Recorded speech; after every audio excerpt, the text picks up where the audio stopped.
Do Evangelho segundo o Espiritismo, obra codificada por Allan Kardec, capítulo 7. Bem-aventurados os pobres de espírito. O que é preciso entender por pobres de espírito? A incredulidade se divertiu com esta máxima. Bem-aventurados os pobres de espírito, como sobre muitas outras coisas, sem a compreender. Por pobres de espírito, Jesus não entende os homens desprovidos de inteligência, mas os humildes. Ele disse que o reino dos céus é para eles e não para os orgulhosos. Os homens de ciência e de espírito, segundo o mundo, têm geralmente tão alta consideração de si mesmos e de sua superioridade, que olham as coisas divinas como indignas de sua atenção. Seus olhares, concentrados sobre sua pessoa, não podem se elevar até Deus. Essa tendência a se crer acima de tudo não os leva, senão, muito frequentemente, a negar o que, estando-lhe acima, poderia rebaixá-los, e a negar mesmo a divindade. Ou consentem-se em admiti-la, a contestar-lhe um dos seus mais belos atributos, sua ação providencial sobre as coisas deste mundo, persuadidos de que só eles bastam para o bem governar. Tomando sua inteligência por medida da inteligência universal e se julgando aptos a tudo compreender, não podem crer na possibilidade daquilo que não compreendem. Quando pronunciaram seu julgamento, é para eles sem apelação. Se recusam a admitir o mundo invisível e um poder extra-humano, não é, entretanto, porque isso esteja acima de sua capacidade, mas porque seu orgulho se revolta com a ideia de uma coisa acima da qual não podem se colocar e que os faria descer de seu pedestal. É porque eles não têm senão sorrisos de desdém por tudo que não é do mundo visível e tangível. Eles se atribuem muito de espírito e de ciência para crerem nessas coisas, segundo eles, boas para as pessoas simples, tendo aqueles que as levam a sério por pobres de espírito. Entretanto, o que quer que lhe digam, lhes será preciso entrar, como os outros, neste mundo invisível que ridicularizam. Lá seus olhos serão abertos e reconhecerão seu erro. Mas Deus, que é muito justo, não pode receber na mesma categoria aquele que menosprezou seu poder e aquele que se submeteu humildemente às suas leis, nem os igualar. Em dizendo que o reino dos céus é para os simples, Jesus quer dizer que ninguém é nele admitido sem a simplicidade de coração e humildade de espírito. Que o ignorante que possui essas qualidades será preferido ao sábio que crê mais em si do que em Deus. Em todas as circunstâncias, ele coloca a humildade no plano das virtudes que nos aproximam de Deus e o orgulho entre os vícios que nos distanciam dele. E isso por uma razão muito natural, de vez que a humildade é um ato de submissão a Deus, enquanto que o orgulho é uma revolta contra ele. Mais vale, pois, para a felicidade futura do homem, ser pobre em espírito, no sentido do mundo, e rico em qualidades morais. Graças a Deus.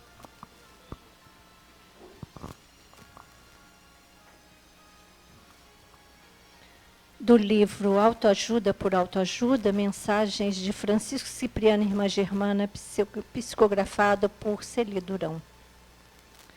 Hoje quero lhes falar sobre preciosidades, a importância de cada coisa, a importância de estar vivo, partilhar de toda a beleza do planeta Terra. As coisas mais preciosas de suas vidas estão à sua volta, bem perto de vocês. A preciosidade das palavras, a comunicação torna tudo mais fácil. Depende de vocês fazerem com que esta comunicação seja sempre positiva. Não ocultar sentimentos, porém, quando alguma palavra amarga lhes vier à mente, imediatamente procurem dissipá-la. Se é algo que possa ferir, ofender, diminuir, não digam. O bem mais precioso é o seu pensamento e a manifestação de suas ideias através do verbo. É a forma como nosso Pai doutou o homem. Através do pensamento, forças espirituais se achegam e promovem mudanças radicais. Sua fé é um bem precioso. O amor abrigado em seus corações tem o poder de reunir, de modificar, de transformar. Os momentos preciosos são retidos em suas mentes. Sempre que os pensamentos de saudade, de tristeza, de amargura aflorarem em suas mentes, pensem nos momentos felizes e pesem em sua balança interior o que vale mais a pena. A reunião de pessoas com o intuito de praticar a solidariedade é o maior bem que o ser humano encontra para a sua elevação espiritual. A beleza desse momento em que vocês, reunidos à volta de uma mesa de caridade, deve ser sentida como uma dádiva da espiritualidade.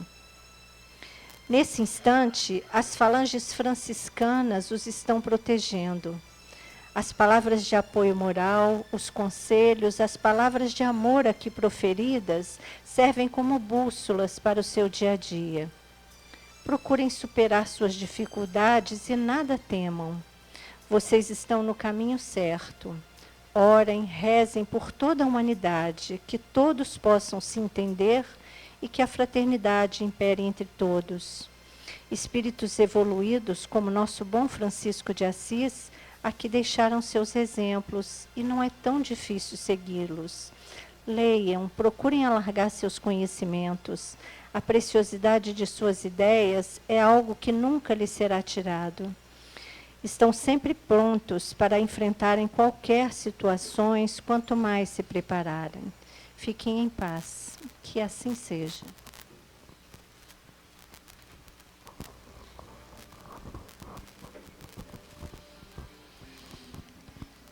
Então, chegou mais um momento da gente conversar com o nosso Pai, conversar com o nosso Mestre Jesus.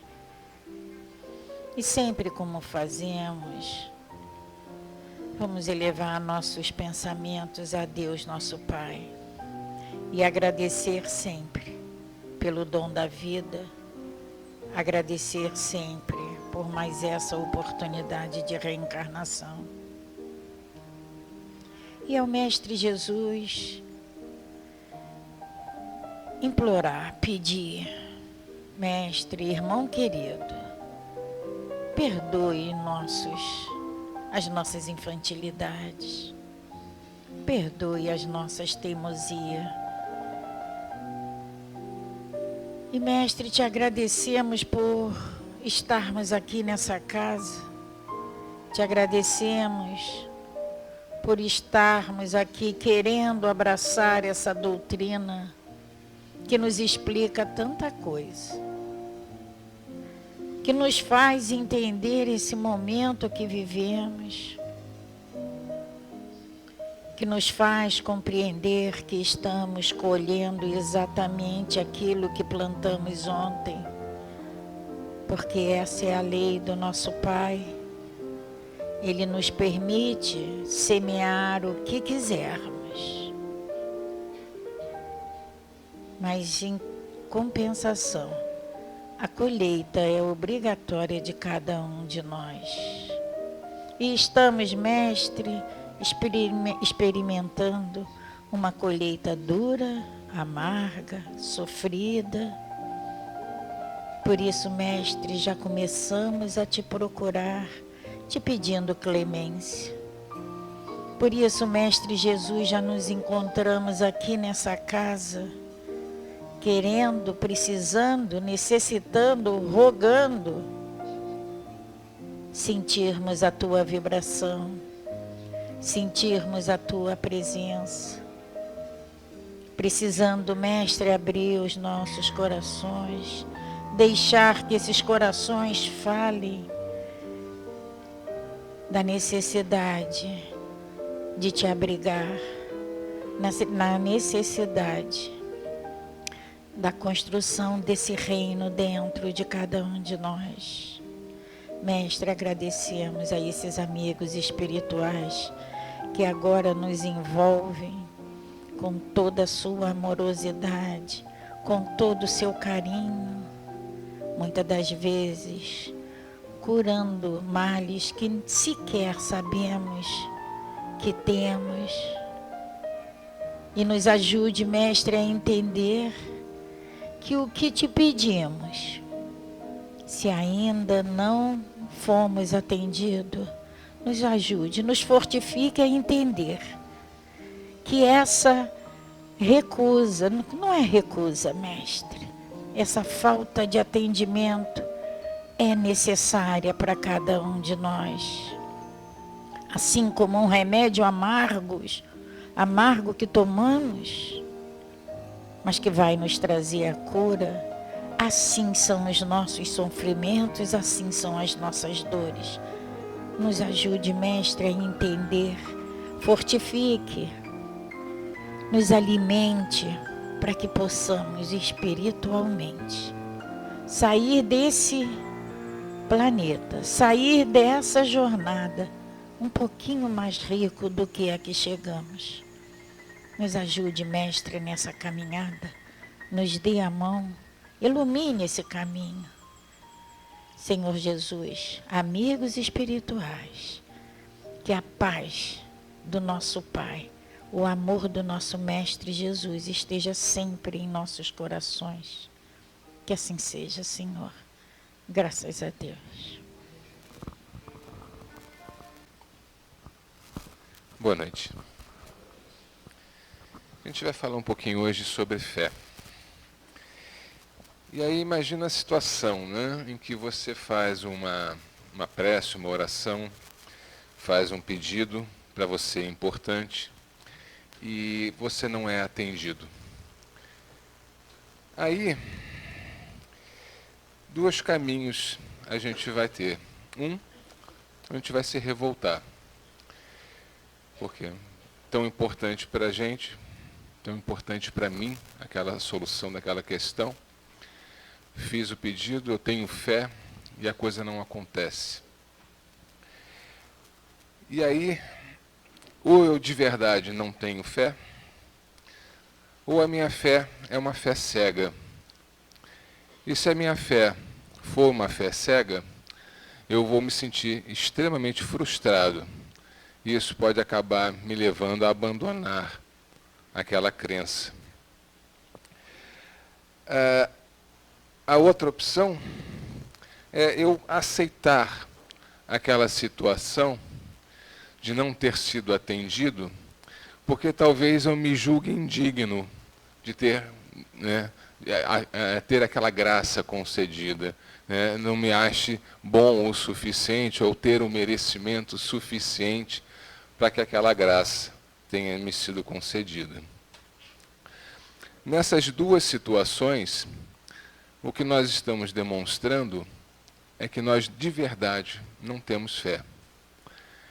Porque quando eu me revolto, é porque eu não estou compreendendo a Deus e os desígnios de Deus. Quando eu me revolto, eu estou dizendo que Deus esqueceu de mim, ou Deus não gosta de mim, né? Deus está me tratando de uma forma diferente do que trata as outras pessoas. Então eu estou colocando características que não são características de Deus. Quando eu aceito quando eu me acho indigno, né? É porque, na verdade, eu não estou compreendendo a Deus. Quando eu não aceito, é porque eu não estou confiando em Deus. né? Ele está me tratando de uma forma diferente, né? E essa minha desconfiança é sinal de falta de fé. Quando eu não compreendo a Deus, é sinal de falta de fé.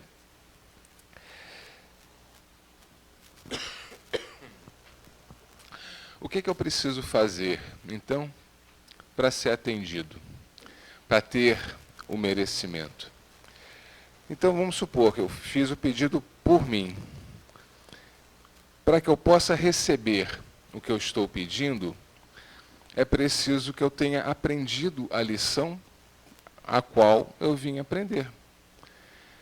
Tudo que a vida está me oferecendo tem um objetivo de me trazer um ensinamento. Enquanto esse aprendizado não for realizado, a prova continua. No momento em que eu cumprir aquele aprendizado, não há mais necessidade da prova. Então, para ter o merecimento, para que a minha prece seja aceita, é simplesmente eu preciso aprender o que vim aprender. Quando a gente faz a prece por outra pessoa, né, para que essa prece seja atendida, eu também preciso ter o merecimento para pedir por outra pessoa. Porque as energias que eu vou estar movimentando têm tudo a ver com quem eu sou. Então, se eu sou uma pessoa egoísta, uma pessoa preguiçosa, ou enfim, outra imperfeição qualquer, as energias com que eu me cerco, né, são as energias que têm a ver com quem eu sou. Quando eu faço a prece pedindo por outra pessoa, as energias que eu estou movimentando são essas energias. Então, por exemplo, a pessoa que é egoísta, muitas vezes, quando ela faz a prece por alguém da família, alguém próximo que esteja doente, muito doente, e que ela quer realmente que aquela pessoa melhore, muitas vezes a preocupação lá no inconsciente, né, não é exatamente com a saúde daquela pessoa, ela está preocupada com a dor que ela vai sentir se aquela pessoa for embora. Egoísmo. A pessoa que é preguiçosa, né, ela quer que a outra se cure, porque enquanto ela não se cure, está dando mais trabalho. Né? Então, às vezes, é um pensamento inconsciente. Mas a pessoa que faz a prece pela outra pessoa, ela tem que ser caridosa, ela tem que ter amorosidade, ela tem que amar o próximo, para que possa movimentar, então, as energias que vão realmente fazer o efeito. Se não há méritos, né, não há como essa prece ser atendida, como ter o resultado melhor, né, dessa prece. Aí, vamos entender a fé de uma outra forma, para facilitar esse nosso entendimento. No dialeto hebraico, no grego antigo, no latim, a mesma palavra que representa fé também representa fidelidade. Então vamos entender da mesma forma fé e fidelidade como uma coisa só. Quando a gente fala em fidelidade, a fidelidade é um comportamento. E todo comportamento demanda que haja uma relação entre duas pessoas. Não é? Então, um marido é fiel à esposa, o pai é fiel ao filho, um amigo é fiel ao outro, um sócio é fiel ao outro. Existe esse comportamento de fidelidade. E para que esse comportamento de fidelidade exista, precisa haver duas coisas principalmente: compreensão entre as partes e confiança entre as partes. Se um não compreende o outro, ou se um não confia no outro, não se estabelece um comportamento de fidelidade. Encarando a fé como fidelidade, nosso relacionamento com Deus precisa estar pautado em compreensão e confiança. A doutrina espírita nos ajuda a compreender. Explica o que nós estamos fazendo aqui, explica por que passamos pelas provas, explica que nós somos responsáveis pelas provas, que também nós somos responsáveis pela cura e por superar essas provas. Então, a parte da compreensão se nós estudamos a doutrina, se nós realmente confiamos na doutrina e aceitamos a doutrina espírita como uma diretriz para a nossa vida, então eu tenho esse dever de estudar e tentar entender a doutrina espírita. Para isso tem a codificação de Kardec.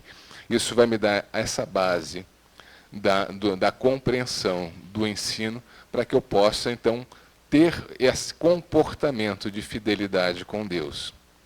E aí falta o segundo fator, que é a confiança. Então, para que eu possa estabelecer realmente essa ligação de fé, da fé raciocinada com Deus, eu preciso estabelecer essa ligação de confiança. Então, se eu fiz a prece, pedi pela minha saúde, porque eu estou passando por um problema de saúde qualquer, eu vou saber esperar o momento daquela cura. Vou saber compreender se ela não se der na matéria, porque eu sei que a vida principal é a vida do espírito, e que muitas vezes a doença do corpo é a cura do espírito, né? Então, por conta disso, eu vou saber esperar, eu não vou me revoltar, eu não vou me achar indigno, eu vou saber que eu sou digno, que eu sou amado por Deus, e que Ele está me proporcionando a melhor experiência, a experiência que eu preciso para me tornar melhor, para superar as minhas dificuldades, para poder vencer as minhas imperfeições. Se eu confio em Deus, eu não me frustro. E não me frustrando, eu não abandono a minha crença. Muito pelo contrário, eu vou cada vez buscar mais base, mais conhecimento, para alimentar cada vez mais a minha crença, para fortalecer essa crença, para fortalecer a minha fé. Quando a gente faz isso, a gente entende que o caminho dessa fé, ela precisa um comprometimento também. Porque não basta eu saber, eu tenho que praticar. E é isso que a doutrina nos ensina. Não adianta eu saber o motivo por que eu preciso me melhorar em cada reencarnação. Eu tenho que praticar isso, eu tenho que tentar isto, não é? Então, essa prática, ela nos leva a exercitar a nossa a caridade, a desenvolver a nossa amorosidade, a nossa compreensão. Esse trabalho que a gente vai fazer de nos redescobrirmos desse nosso autoconhecimento, dessa nossa renovação, é que vai fazer cada vez mais com que a nossa fé seja mais raciocinada, seja mais forte e seja mais poderosa. Só para complementar e ilustrar isso, existe um caso que aconteceu numa casa espírita em Brasília. A voluntária da casa sofreu um problema de saúde e, por conta disso, ficou presa a uma cadeira de rodas. Ela trabalhava como num grupo junto com um grupo de médiuns que desenvolveu um trabalho de cura, onde espíritos se materializavam para vir atender as pessoas. Um desses espíritos era a enfermeira Sheila, a irmã Sheila. E ela continuou indo, apesar de estar na cadeira de rodas, continuou indo toda semana a esse grupo ao trabalho. Então os amigos passavam na casa dela, pegavam ela, levavam até o centro, ela cumpria a função dela, auxiliando no que podia, depois os amigos levavam ela de volta para casa. E durante mais de um ano aconteceu isso. Até que um belo dia, a irmã Sheila chegou para ela e perguntou: escuta, você não fica constrangida de obrigar os seus amigos a irem na sua casa, te buscar, trazer para cá, e depois ter que te levar de volta, toda semana isso? E ela, muito constrangida, falou: eu fico, mas é a única maneira de eu estar aqui. E aí, então a irmã Sheila chegou para ela e falou: então levanta. E ela se levantou e nunca mais precisou da cadeira de rodas. Esse trabalho que ela veio fazendo esse 1 ano e meio, foi colocando em prática justamente o que ela precisava movimentar por confiança e por por amor à doutrina, por amor a Deus, colocou em prática essa fidelidade a Deus, né? Isso é que proporcionou a ela esse momento da cura. Mas, apesar de uma vez por semana ela ir lá fazer isso, será que só isso foi o bastante para que ela pudesse obter essa cura? Porque muitos de nós, voluntários das casas espíritas, vamos lá, dedicamos 1 a 2 vezes por semana, né, no nosso tempo, para, enfim, porque a gente gosta da doutrina, porque a gente está buscando o caminho de melhorar, porque a gente está tentando aprender. Mas durante a semana, nos outros dias, nas outras horas, será que a gente tem esse mesmo empenho, essa mesma preocupação? Todos nós somos imperfeitos. Se ela conseguiu essa cura, é porque os 7 dias da semana, as 24 horas por dia, ela era fiel a Deus. Ela tinha a fé raciocinada, ela fazia a parte dela. Senão ela não teria tido um merecimento para obter aquela cura. Então, o que eu quis trazer hoje aqui para a nossa reflexão? Existe sim a fé raciocinada. A fé raciocinada não é uma fé feita só de informação, é uma feita de prática, de confiança, de fidelidade. É isso que a gente precisa desenvolver no nosso coração, para que a gente possa realmente dizer, eu tenho fé.